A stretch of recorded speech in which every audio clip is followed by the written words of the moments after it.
Welcome to our weekly show, We Connect. Our guest today is Mr. A.K. Tareen. He's the Senior Trade Commissioner for India, representing the South Australia government. Thank you so much for taking the time off to talk with me today. Now, what's the kind of role that is the one that you have to focus on here? Thank you, Jennifer. I represent the government of South Australia in India, and my job is to promote South Australia in India across a number of sectors, right from trade, investment, migration, education, tourism, films, government-to-government relationships, chamber-to-chamber relationships. So it's a very broad role. It's quite a task. I mean, is it easy to do that? How easy is it, or how difficult is it?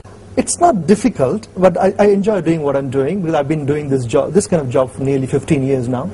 So it's nice to meet people. So how does it actually work? What do you have to do?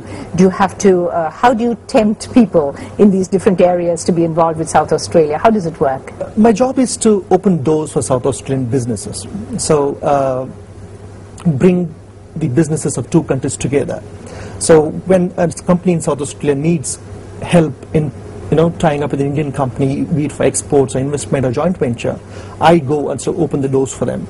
And for that, I need to have those kind of relationships, which will make it easier and faster to open the doors and link them up. Does it work the other way as well? I mean, do you open the doors for an Indian company in South Australia? It equally works the other way as well. A lot of Indian companies who know us come to us saying, hey, we are looking to, investing in such and such a project, or we're interested in buying such a technology. Would you be able to help us in sourcing it from Australia? So then we go back and sort of talk to our companies and get them interested and then bring them along, and then we sort of tie them up together. Right, but I'm interested in knowing, do you actually have to assess, for instance, if a company in India, an Indian company comes to you, would you have to do your homework, find out about that company before you actually, would you in fact recommend that company? I think qualification is very, very important, be it for an Indian company or a South Australian company. Qualification for the relevance, qualification of the seriousness of the inquiry, and qualification of the matchability. You can't tie up a very large corporation here with a very small company in South Australia. So qualification is very, very important part. Tareen, do you actually marry these two companies and then step back, or do you carry on seeing how this whole relationship is developing? We normally are there throughout the process of, right from the identification of companies up to the marriage, and also sometimes beyond, to make sure that it's a healthy marriage. Sometimes you're required to wear your government hat and sort of come over and help them, be it opening up the doors of the Indian government, or likewise opening up the doors of the Australian government for an Indian company. Right. It goes on. It's an ongoing process. So let me now ask, out of all the companies that you have tied up until now, in all the years that you've been doing this job, is there any one specific business that has the most number of tie-ups, perhaps? Is there any particular area, particular sector? I think it's across a number of sectors. I think education is a very important sector between Australia and India, and a number of university tie-ups between universities in South Australia and here. Mining is another area where a number of Indian companies have tied up with Australian companies. Some of them actually gone and invested into mining in South Australia, in Australia. Food, agribusiness, healthcare, resources, a number of areas, IT. Right. So over the years, have you been seeing an interest growing in India in terms of South Australia and the other way around? Does it work? Absolutely. I think India is the fastest growing export market for Australia anywhere in the world, which wasn't the case about perhaps 7-8 years ago. So in the last 5-6 years, there's a much closer interaction between the two countries, not only at the trade and commerce level, but also at the political level. There's a high level of exchange of ministers, the prime ministers, the foreign ministers, business delegations. It's really, flourishing. So you have to deal with politicians on both sides? Yes, I represent the government, and I deal with the governments, not the politicians, but the governments. Just as well, just as well. Do you see, over the years now, you say that yes, it's been growing. Do you see that actually happening more and more in the future, perhaps? I think so, because earlier the governments were basically meant to regulate.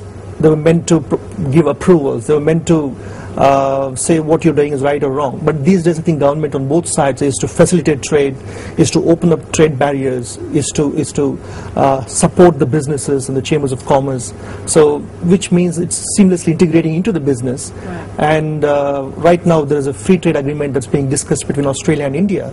So which that will be a good thing, won't that will it? be a very good thing when it happens. Right. I can't let you get away without asking this specific question, that in terms of manufacturing, often over the years, Indian business and Indian manufacturers haven't had a great reputation, really. First consignment great, second consignment not so great, third consignment sent back to the manufacturer. Now, have you seen the standard of business actually improving over the years, especially when it comes to foreign tie-ups? What do you think, Sarin? I think such instances do occur. I'm not saying they don't, but fortunately in our case there haven't been many of those instances. When you're dealing with companies and hundreds of thousands of those every year, I'm sure there'll be few who turn out to be not so reputed, but fortunately we haven't had any major issues on that front, and whenever it happens they do sort of get resolved at a company level. Let me ask you to hang on, because we'll take a very short break. You don't go anywhere, because we'll be right back with you on Reconnect.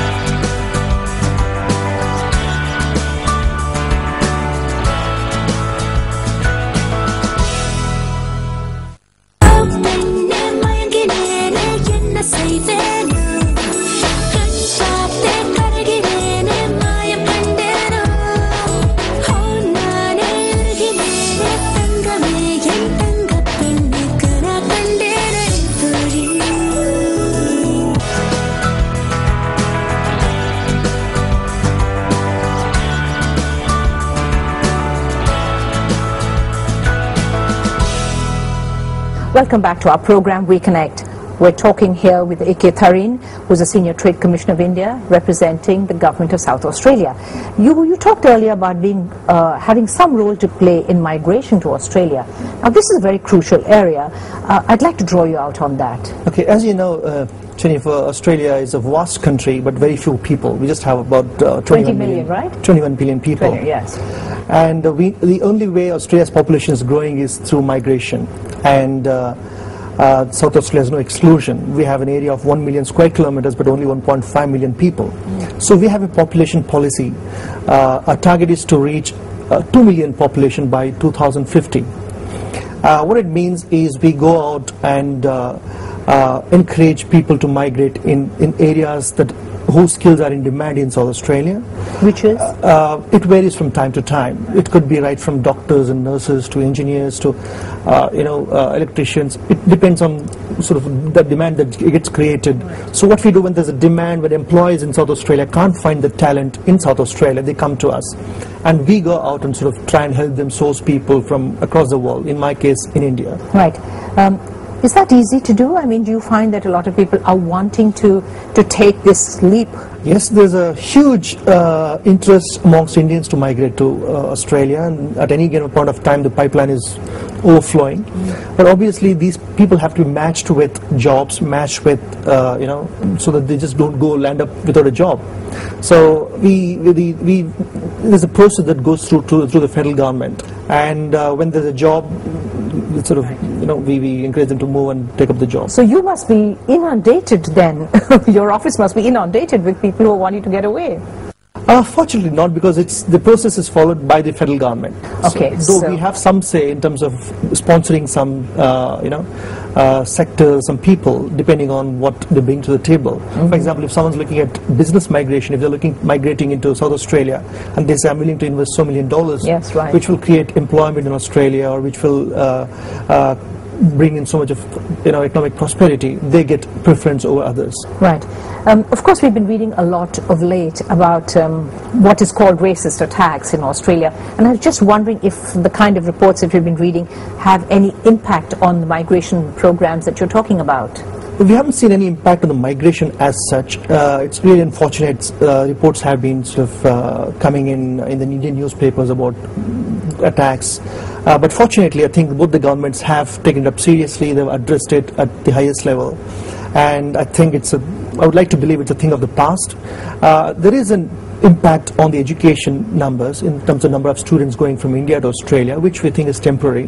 When people read all these stories in the papers, they would obviously be a bit nervous, slightly worried. Yeah, but now that actual facts are coming out as to what those incidents were, and also some of the measures that the governments on both sides have taken, I think it should sort of come back to normal in no time. Right.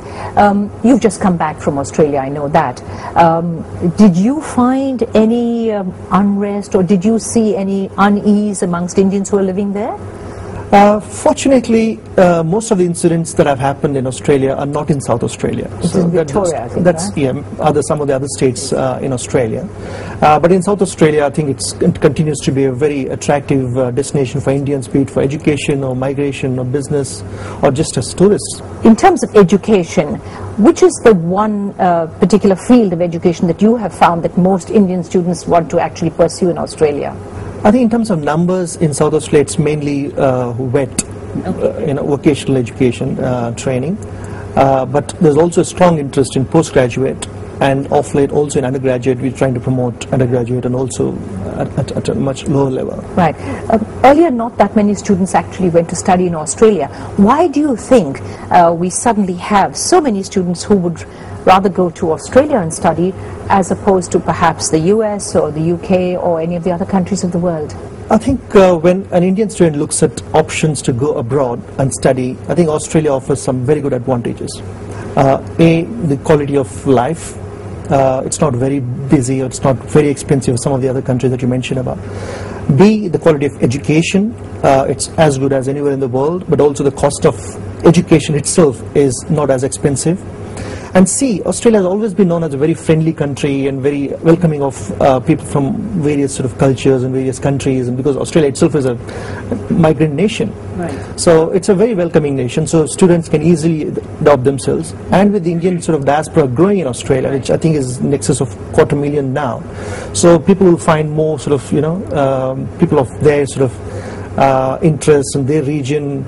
For example, if somebody goes from Tamil Nadu, there are so many people from Tamil Nadu there, so they won't feel out of place right from day one, be it for their food. He can still get his idli, sambar and dosa in Australia, right? Yes. Okay, when you go out to meet students here in India, do you find it easy to actually get them to be interested to go to Australia? Do they need a lot of persuasion? No. In fact, there's a very strong interest from students here because they are very educated these days thanks to internet. Yes. They go on the internet and find out which are the best universities in the world, which are the best courses within those universities.